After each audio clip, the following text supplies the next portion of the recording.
Hello student, welcome to my channel. আশা করি সবাই তোমরা ভালো আছো।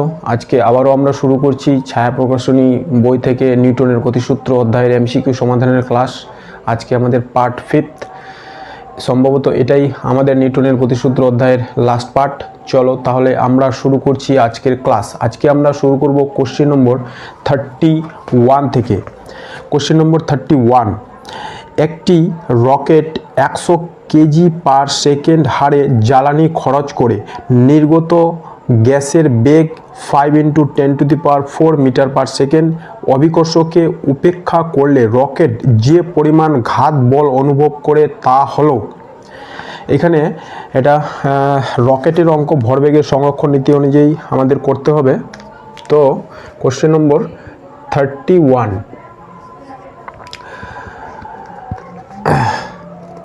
বলা হয়েছে যে রকেট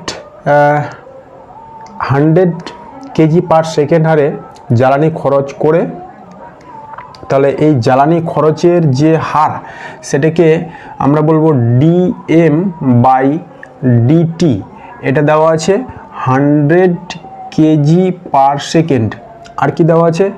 নির্গত গ্যাসের বেগ ভি রিলেটিভ দেওয়া আছে 5 × 10⁴ মিটার পার সেকেন্ড। আমাদের বের করতে হবে ঊর্ধ্বঘাত এফ, আমাদের বের করতে হবে। তো আমরা নিউটনের দ্বিতীয় গতিসূত্র অধ্যায়ে জানি বল সমান ভরবেগের পরিবর্তনের হার, তাই না? F = dp/dt, তাই তো? এবার এই F = dp/dt কে আমরা এভাবেও লিখতে পারি p ভরবেগ অর্থাৎ mv।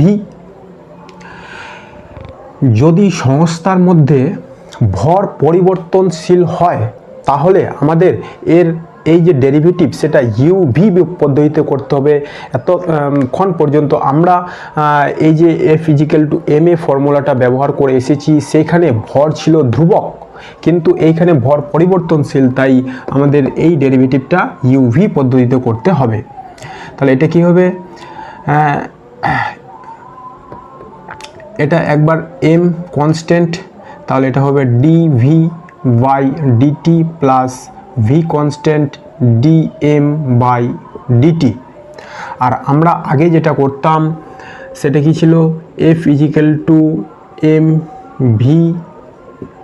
mv/dt, এমটা কনস্ট্যান্ট থাকতো, তাহলে এমটাকে বাইরে নিতাম, তারপরে করতাম dv/dt, এখান থেকেই আসতো ma। dv/dt বেগের ডেরিভেটিভ করলে আমরা পেতাম ত্বরণ, তাই না? তাহলে F = ভরবেগের পরিবর্তনের হার, সেখান থেকে আসতো F = ma। যদি ভর পরিবর্তনশীল হয় তাহলে আমাদের ভরেরও ডেরিভেটিভ করতে হবে। তাহলে আমাদের পরিবর্তনশীল ভরের ক্ষেত্রে নিউটনের যে দ্বিতীয় গতিসূত্র তার রূপ হচ্ছে এটা। এবার যেহেতু আমরা এই রকেট এবং গ্যাস নির্গত হওয়ার ক্ষেত্রে এই যে সংস্থা, এখানে বাইরে থেকে কোনো এক্সটার্নাল ফোর্স প্রয়োগ করছি না, তাই এই ফোর্সটা হয়ে যাবে 0 = m dv/dt = a = v dm/dt। এই এটাকে যদি এখানে রাখি, এই dv/dt হয়ে যাবে এদিকে মাইনাস dm/dt = ma। এটাই হচ্ছে আমাদের ফোর্স, ma = ফোর্স। তাহলে এই যে নেগেটিভ চিহ্নটা আসলো, এর অর্থ হচ্ছে যে এই যে v এর ভেলোসিটি যেই দিক বরাবর হবে, অর্থাৎ রকেট থেকে ধরলাম এটা হচ্ছে আমাদের রকেট, এর মধ্যে জ্বালানি ভরা আছে, এই রকেট থেকে গ্যাস নির্গত হচ্ছে। এই যে গ্যাসের বেগ v, সেটাই আমাদের দেওয়া আছে 5, এখান থেকে গ্যাস নির্গত হচ্ছে 5 × 10⁴ মিটার পার সেকেন্ড। এই গ্যাসের নির্গত হওয়ার যে বেগ এবং এর ফলে রকেট যে ঊর্ধ্বঘাত অনুভব করবে সেটার অভিমুখ হবে অপোজিটে। তাই এই মাইনাস ভিকে আমরা লিখব ভি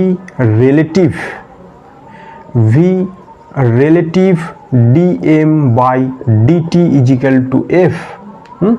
অতএব আমরা পেলাম f equal to v relative dm by dt, V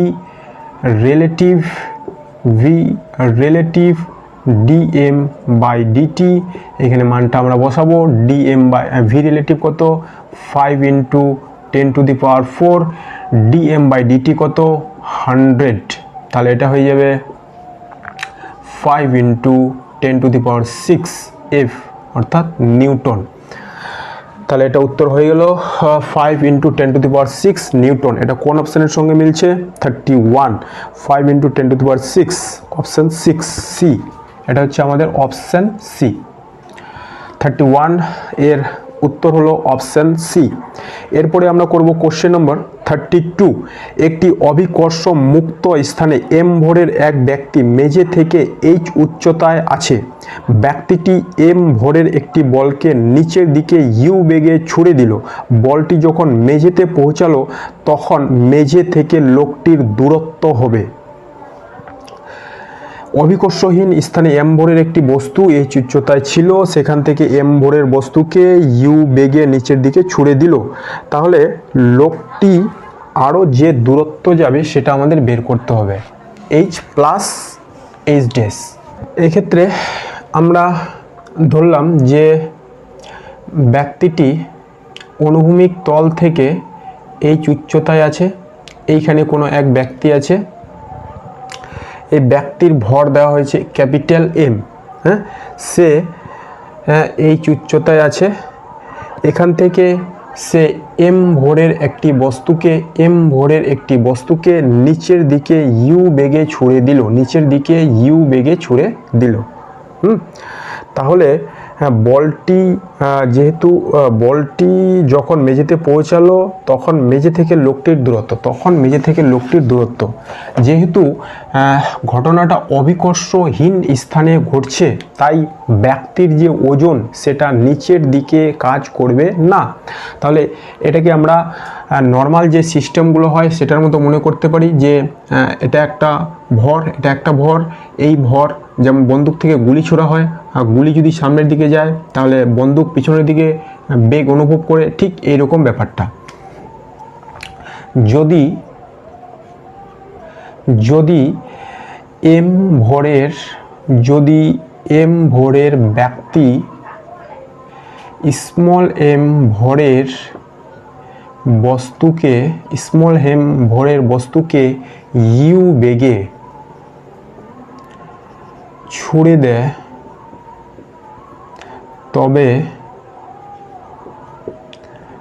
তবে ব্যক্তির বেগ ধরি ক্যাপিটাল ভি, তাই না? এখন আমরা লিখতে পারি ভরবেগের সংরক্ষণ নীতি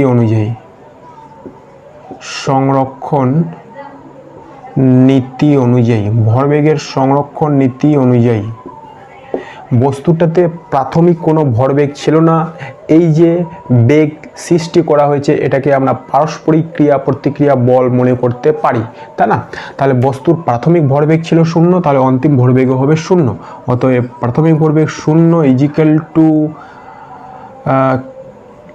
এম ভি, ব্যক্তির বেগ আমরা ধরেছি m v plus m u equal to 0। অতএব আমরা লিখব capital v equal to minus m u by capital m. এটা হলো আমাদের ব্যক্তির গতিবেগ। আমরা ব্যক্তির গতিবেগ পেয়ে গেলাম। এই নেগেটিভ চিহ্নটার অর্থ হচ্ছে বস্তু যদি নিচের দিকে আসে তাহলে ব্যক্তি যাবে উপরের দিকে। এখন এই যে এইচ ডিস্টেন্সড ইউ বেগে এম ভরের বস্তুটি আসতে যে সময় নেবে সেটা আমাদের বের করতে হবে। ওই সময়টাই ক্যাপিটাল এম ভরের ব্যক্তি কত দূর যাবে সেটা আমাদের কাছে জানতে চেয়েছে। হ্যাঁ হ্যাঁ, এই এইচ প্লাস অর্থাৎ টোটাল ডিস্টেন্সটা। তাহলে আগে আমরা লিখি যে এম ভরের বস্তুটি ইউ বেগে, ইউ বেগে এইচ উচ্চতা নামতে সময় নিবে। তাহলে আমরা কোন ফর্মুলা ব্যবহার করব? ঘটনাটা ঘটছে অভিকর্ষহীন স্থানে, তাহলে অভিকর্ষের এখানে কোনো ব্যাপার নেই, তাই না? তাহলে প্রাথমিক বেগ আছে ইউ। তো আমরা এস ইজিক্যাল টু ভিটি এই ফর্মুলা ব্যবহার করতে পারি। আমরা সময়টা বের করব, t equal to s by v. S এখানে কত, ডিস্টেন্সটা এইচ, ভিটা কত, ইউ। এটা হচ্ছে আমাদের সময়, তাই না? এবার এই সময়ে এই t equal to h by u সময়ে এম ভরের বস্তুটি কত দূরত্ব যাবে? এম ভরের বস্তুটি ক্যাপিটাল এম ভরের ব্যক্তি, ক্যাপিটাল এম ভরের ব্যক্তির ক্ষেত্রে ভি আমাদের জানা আছে, ভি কত, m u by capital m. সময়টা আমরা পেয়ে গেলাম, সময় কত, এটা ব্যক্তির ক্ষেত্রে আমরা করছি এখন। সময়টা আমরা পেয়ে গেলাম এটা। তাহলে এই সময়ে এই বেগে ব্যক্তিটা যে দূরত্ব যাবে সেটা ধরলাম এইচ ড্যাশ।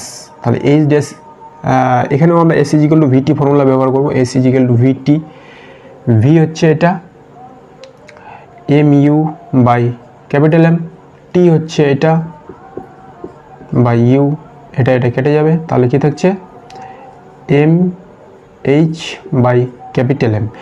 তাহলে যে সময়ে স্মল এম ভরের বস্তুটি এইচ উচ্চতা নামবে সেই সময়ে ক্যাপিটাল এম ভরের বস্তু যে ডিস্টেন্স অতিক্রম করবে তা হলো small h by capital M.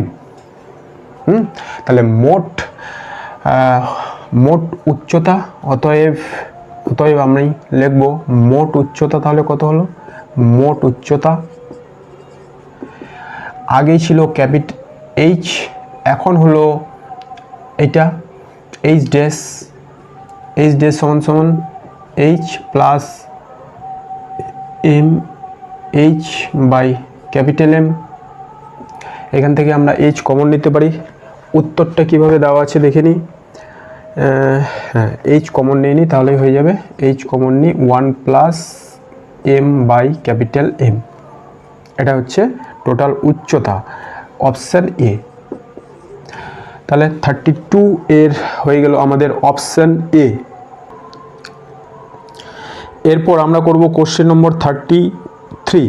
একটি অনুভূমিক তলে উল্লম্বভাবে অবিরত সীসার গুলি পড়ছে। প্রতিটি সীসার গুলির ভর এম কেজি এবং তলটি স্পর্শ করার মুহূর্তে বেগ ইউ মিটার পার সেকেন্ড। যদি প্রতি সেকেন্ডে এন সংখ্যক গুলি তলটির উপর স্থির হয়ে পড়ে যায় তবে সীসার বল পড়ার জন্য অনুভূমিক তলের উপর প্রযুক্ত বল কত হবে? তাহলে এখানে বলা হয়েছে যে কোশ্চেন নম্বর 33 একটা অনুভূমিক তল ছিল। এই অনুভূমিক তলের উপর প্রত্যেক সেকেন্ডে এন সংখ্যক গুলি এম ভর বিশিষ্ট এনটি গুলি প্রত্যেক সেকেন্ডে ইউ প্রাথমিক বেগ নিয়ে, স্পর্শ করার মুহূর্তে যে বেগ সেটা দেওয়া আছে ইউ মিটার পার সেকেন্ড, বেগ নিয়ে তলের উপর আছড়ে পড়ছে। তাহলে তবে সীসা বল পড়ার জন্য অনুভূমিক তলের উপর প্রযুক্ত বল, এইখানে আমাদের ফোর্স কত সেটা বের করতে হবে, তাই না? তাহলে আমরা জানি বল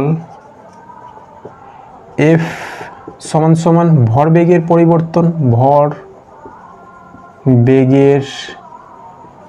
পরিবর্তনের হার। বল সমান ভরবেগের পরিবর্তনের হার। এই ঘটনাটা ঘটেছে আমাদের 1 সেকেন্ডে। তাহলে এখানে যে মুহূর্তে টাচ করবে সেখানে আমাদের বেগটা দেওয়া আছে ইউ, প্রত্যেক সেকেন্ডে এনটি গুলি এম ভরের এখানে এসে পড়ছে, পর এদের বেগ হয়ে যাচ্ছে 0। অতএব ভরবেগের পরিবর্তন কী হবে, প্রাথমিক ভরবেগ মানে অন্তিম ভরবেগ। তাহলে এই মুহূর্তে ভরবেগ কত, এম ভরের এনটিগুলি ইউ বেগে এসে পড়ছে, তাহলে এম এন ইউ মাইনাস অন্তিম বেগ কত 0। যেহেতু পড়ার পর এদের বেগ স্থির হয়ে যাচ্ছে, তাই না, পড়ে স্থির হয়ে যায় এখানে লেখাই আছে, তাহলে পড়ার পর বেগ হয়ে যাবে 0, ভরবেগ হয়ে যাবে তাহলে 0। আর এটা প্রত্যেক সেকেন্ডে বলা হয়েছে, তাই না, প্রতি সেকেন্ডে, তাহলে সময় সমান সমান 1, ভরবেগের পরিবর্তনের হার। অতএব এফ ইজিক্যাল টু আমরা কি পাচ্ছি, এম এন ইউ। এটা কোন অপশানে দেওয়া আছে, f equal to m n u, এটা দেওয়া আছে অপশান বি, অপশান বি।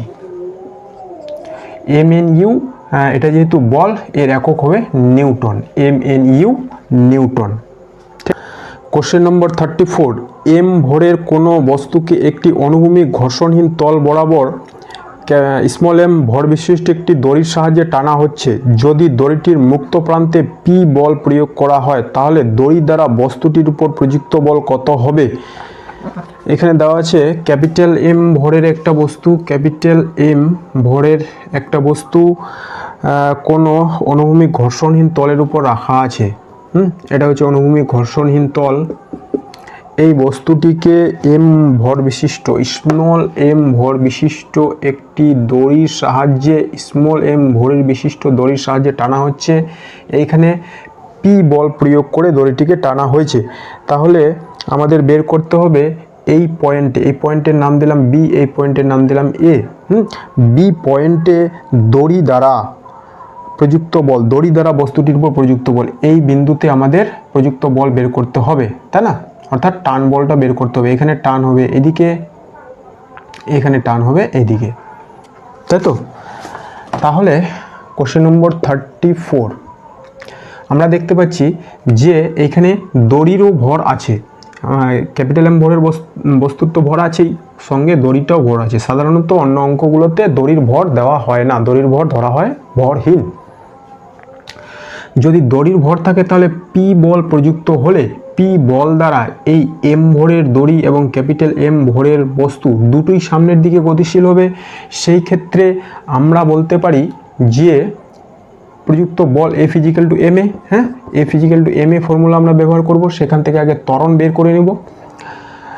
তো পি ইজিক্যাল টু এখানে হবে capital m plus small m a, বা a equal to p by capital m plus small m. এটা হয়ে গেল সম্পূর্ণ সংস্থার ত্বরণ।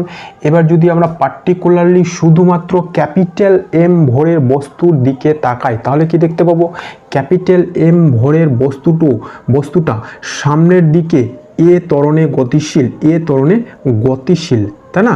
কিন্তু কেন এ ত্বরণে গতিশীল, কারণ দড়ি দ্বারা এই ক্যাপিটাল এম ভরের বস্তুতে একটা টান বল প্রযুক্ত হয়েছে বি বিন্দুতে। এই টান বলটা আমাদের নির্ণয় করতে হবে। যেহেতু ক্যাপিটাল এম ভরের বস্তুটা এ ত্বরণে গতিশীল, তাহলে এইখানে যে টান বল প্রযুক্ত হবে সেটা আমাদের বের করতে হবে। অতএব ক্যাপিটাল এম ভরের বস্তুর জন্য আমরা লিখতে পারি, যেহেতু সারফেসটা ছিল ঘর্ষণহীন, তাহলে t equal to m a, এই টান বলটাই আমরা বের করব, t equal to m a, এর মান আমরা বের করে রেখেছি, a equal to p by capital m plus small m. এটাই হচ্ছে আমাদের অ্যান্সার। টান বলের মান m p by capital m plus small m, এটা small M.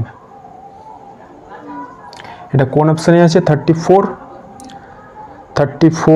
D, p m capital m plus small m, এটা হচ্ছে অপশান ডি। কোশ্চেন নম্বর 35, 0.2 KG ভরের একটি বলকে হাতে ধরে উল্লম্বভাবে ঊর্ধ্বে ছোড়া হলো। যদি বলটি ছোড়ার সময় হাতের সরণ 0.2 মিটার হয় এবং এরপর বলটি আরও 2 মিটার উচ্চতা লাভ করে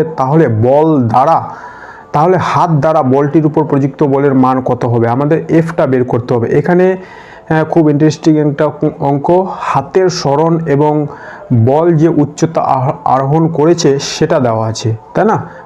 বলের ভর দেওয়া আছে 0.2। তাহলে এই ছবিটা আগে আমরা করে নিই। এ অবস্থান থেকে বি অবস্থান, তারপরে নিলাম আমরা সি অবস্থান। এ থেকে বি, বি থেকে সি, তাই না?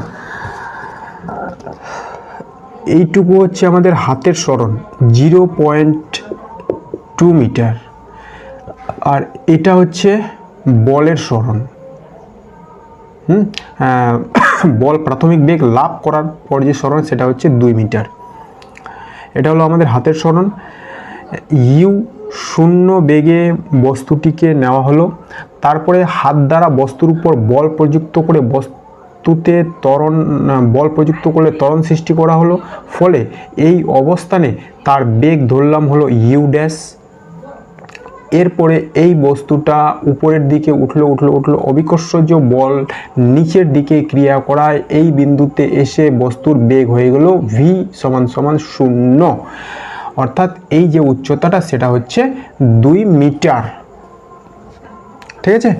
তাহলে এইটুকু অংশে বস্তুতে কি করা হয়েছে, হাত দ্বারা বল প্রযুক্ত করে ত্বরণের দ্বারা এর গতিবেগ ইউ থেকে ইউ ড্যাশ করা হয়েছে। তারপরে এই ইউ ড্যাশ বেগ নিয়ে যখন বস্তুটা বি বিন্দু থেকে যাত্রা স্টার্ট করলো, 2 মিটার উচ্চতা আরোহণ করার পরে সি বিন্দুতে এসে তার গতিবেগ হয়ে গেল 0। এবার আমাদের বের করতে হবে এইখানে যে বল প্রযুক্ত করা হয়েছিল, যার জন্য বস্তুটার প্রাথমিক গতিবেগ ইউ থেকে ইউ ড্যাশ হলো, সেটা কত। ঠিক আছে? খুবই ইন্টারেস্টিং অঙ্কটা। তাহলে আমরা কি করব, যে প্রথমে এটা কোশ্চেন নম্বর 35 এ বি অংশের কথা বিবেচনা করি। এ বি অংশে কি করা হয়েছে, এ বি অংশে হাত দ্বারা বস্তুর উপর বল প্রযুক্ত করে বস্তুর গতিবেগ ইউ থেকে ইউ ড্যাশ করা হয়েছে। বল প্রযুক্ত করলে এখানে ত্বরণ সৃষ্টি হবে। আগে আমরা এই ত্বরণের মান বের করব। তাহলে এই অংশে দেখো যে প্রাথমিক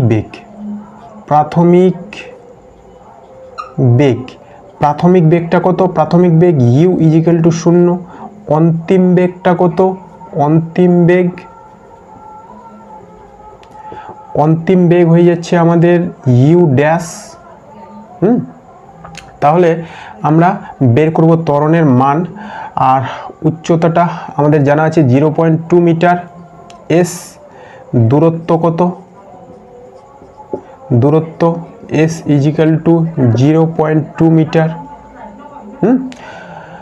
এইটুকু উচ্চতার দ্বারা বল প্রয়োগ করে, এইটুকু উচ্চতার মধ্যে বল প্রয়োগ করে বস্তুতে ইউ থেকে ইউ ড্যাশ গতিবেগ সঞ্চার করা হয়েছে। তাহলে আমরা ব্যবহার করব v square equal to u square plus 2a এর সমীকরণটা। ভি এখানে হয়ে যাচ্ছে ইউ ড্যাশ এর স্কোয়ার,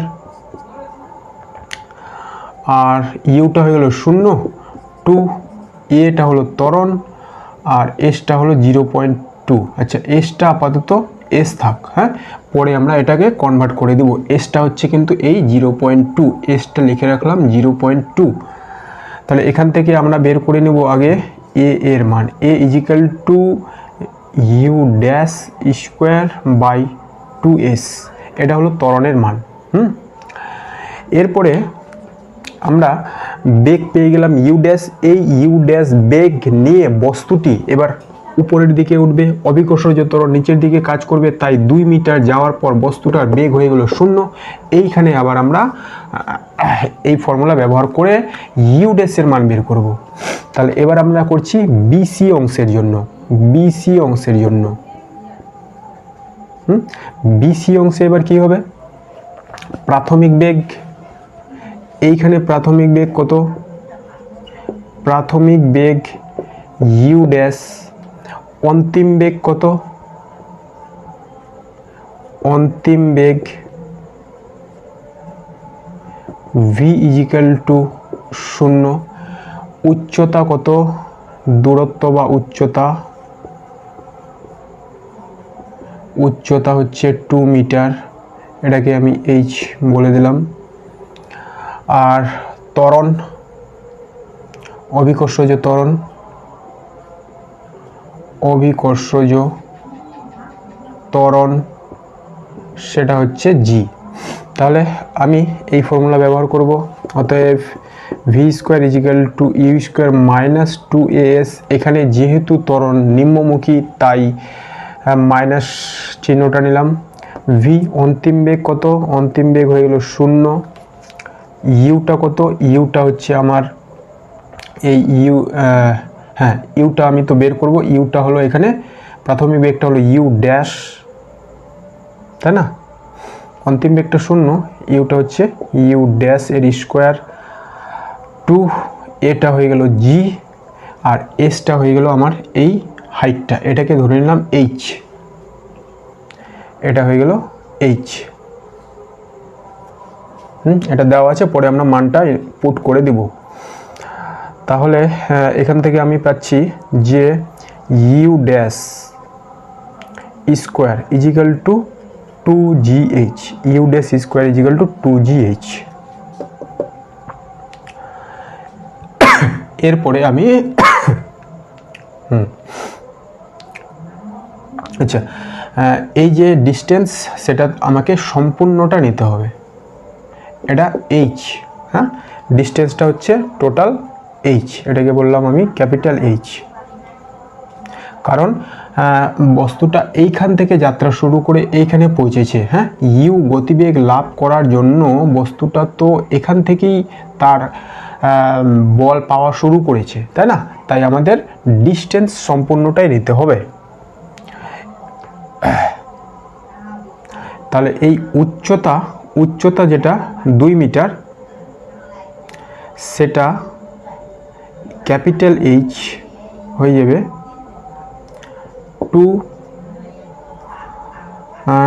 2 প্লাস 0.2, 2.2 মিটার, তাই না? এরপর আমরা বের করব হচ্ছে বল। অতএব হাত দ্বারা প্রযুক্ত বল এফ ইজিক্যাল টু এম এ। বস্তুর ভর দেওয়া ছিল, বস্তুর ভর 0.2, বস্তুর ভর হচ্ছে 0.2 এ। ত্বরণটা হচ্ছে আমাদের এইটা into u dash square by 2s equal to আবার ইউ ড্যাশ স্কোয়ার সমান 2gh। হ্যাঁ এই মানটা এবার আমরা বসাবো 0.2 ইন্টু 2g ক্যাপিটাল এইচ, এটা হয়ে যাবে আমাদের ক্যাপিটাল এইচ, কারণ আমাদের মোট হাইটটা নিতে হবে, by 2s equal to f equal to, তাহলে এবার মানগুলো বসাই দিই। 0.2 ইন্টু 2, জি এর মান 10, এইচ হচ্ছে 2.2, নিচে হলো 2 আর এইটুকু এস 0.2। তাহলে এই 0.2 এই 0.2 কেটে গেল, 2 দিয়ে 2 কেটে গেল, আর 2.2 এর সঙ্গে 10 গুণ করলে উত্তর হবে 22 newton. F equal to 22 newton. তাহলে 35 এর উত্তর হচ্ছে option d, 22 newton, option d. Question number 36, একটি হালকা স্প্রিং তুলাকে অপর একটি হালকা স্প্রিং তুলার আংটা থেকে ঝোলানো আছে। এম ভরের একটি বস্তু দ্বিতীয় স্প্রিং তুলা থেকে ঝোলানো হলো, তাহলে নিম্নলিখিত কোন বিবৃতিটি সঠিক? দুটি স্প্রিং তুলাই m কেজি পার্ট দেবে, নিচের স্প্রিং তুলাটি m কেজি, উপরের স্প্রিং তুলাটি 0 পার্ট দেবে। স্প্রিং তুলা দুটি যে কোনো পার্ট দিতে পারে, কিন্তু পার্টের যোগফল সর্বদা m কেজি হবে। দুটি স্প্রিং তুলাই m/2 কেজি পার্ট দেবে। কোশ্চেন নম্বর 36, এখানে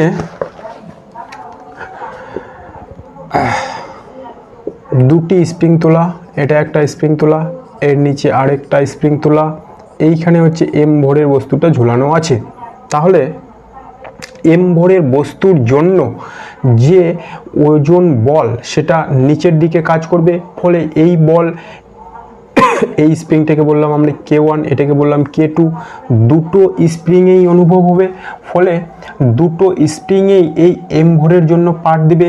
যেহেতু স্প্রিং দুটো হালকা, হ্যাঁ, স্প্রিং তুলা দুটি হালকা, অর্থাৎ এদের ভর নগণ্য, বা আমরা হালকা স্প্রিং তুলাকে ভরহীন মনে করতে পারি, তাই না? হালকা স্প্রিং তুলা দুটি কি হালকা ইজিক্যাল টু আমরা ভরহীন ধরে নিলাম। তাহলে স্প্রিং তুলার যদি কোনো ভর না থাকে, তাহলে এই স্প্রিং তুলার ভরের জন্য এখানে কোনো ভর সৃষ্টি হয়নি, তাই K1 এই স্প্রিংয়ে এম ভরের বস্তুর জন্যই ওজন বল কাজ করবে, তাহলে এখানেও এম ভরের বস্তুর জন্যই ওজন বল কাজ করবে। সেই ক্ষেত্রে আমরা দেখতে পাচ্ছি দুটো স্প্রিং তুলাই শুধুমাত্র এম ভরের বস্তুর জন্যই ওজনকে প্রকাশ করবে, তাই না? ওজনের পার্ট দেবে, তাই দুটি স্প্রিং তুলাই এম কেজি পার্ট দেবে। এটা হবে অপশান এ। 36 হবে কি অপশান এ, দুটি স্প্রিং তুলাই এম কেজি পার্ট দেবে। দুটি স্প্রিং তুলাই